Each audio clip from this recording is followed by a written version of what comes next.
and they was making fun of me praying. And fire came down out of heaven upon me.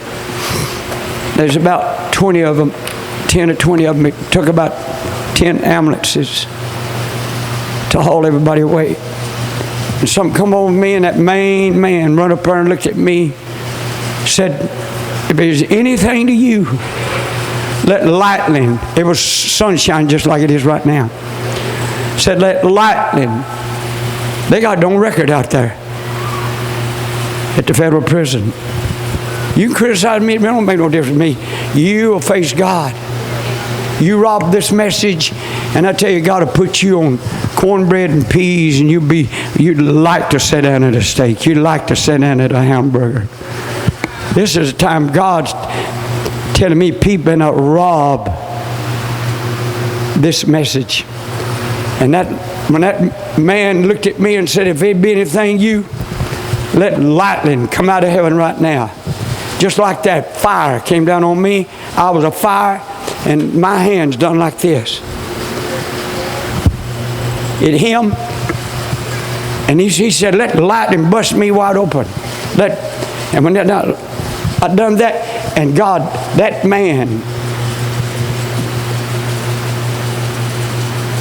that fire was in me, come down and bust his brains, split his tongue, split his nose in two, cut him between the eyes, cut him right down, opened his heart, went right down by his penis, split it wide open, split his leg wide open, right all the way down, and his intestines laying right there, cut his garments, and them others slayed him, and they like to scare me to death. They called me in, and they called me the lieutenant of the prison. Called me in. It shook that place. And I didn't know what this was going to do to me. He called me in there, and he sat down behind his desk. He said, sit down. And he looked over at me. He said, when I was 14 years old, I was saved in a brush arbor revival in Arkansas. He said, this is what they had.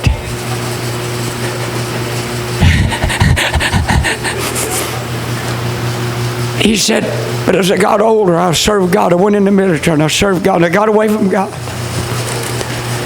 But he said to me, this is God. And he shook my hand.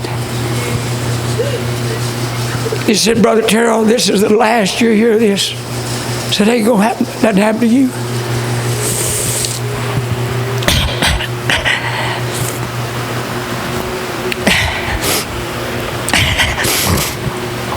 He did the headlines of the newspapers, the Fort Worth paper, and others said in other cities.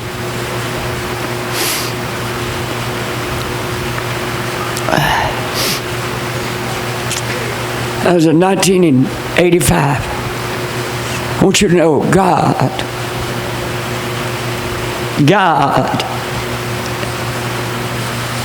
is with His Word. God is fixing. The Lord spoke to me. I stayed in my cell for 3 days.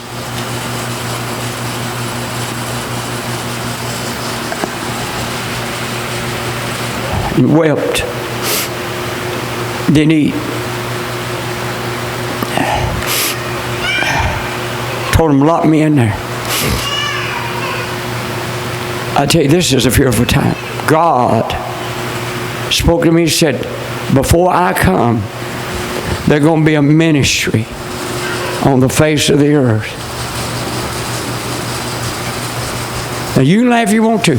God said, Jesus said, that day shall not come unless Elijah shall come first. Then he said, he put that in the future. Look at it yourself. Some people know how to read the Bible. That day. But he said, Elijah has come already, but you have rejected it. He spoke of John the Baptist, but he put that in the future. He said, Elijah shall come first and what? Restore all things. And then he'll come. There's going to be Elijah ministry.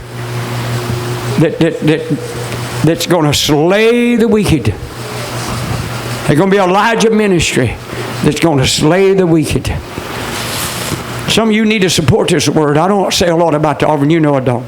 But some of you sitting there with money, you can write a check for 1,000 or 100 but somebody, God showed me while Brother Edward was praying, somebody can give a $5,000. God will put that back plus running over.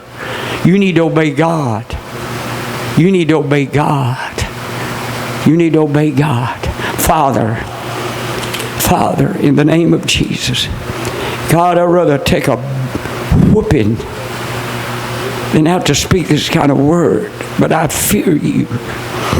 Lord, you you renewed my life, renewed my youth, and kept my youth. God, and I know it's for a purpose. And God, you've opened the whole world. In the name of Jesus, Lord. This word don't only speak here. This word speaks through the interpreters all over the world. This word speaks through me, then through the interpreter. And then I've had interpreters said, I've never felt nothing like it. Is that word speaking through you? That what comes on me? Come and bring your offering and help us. Do your best.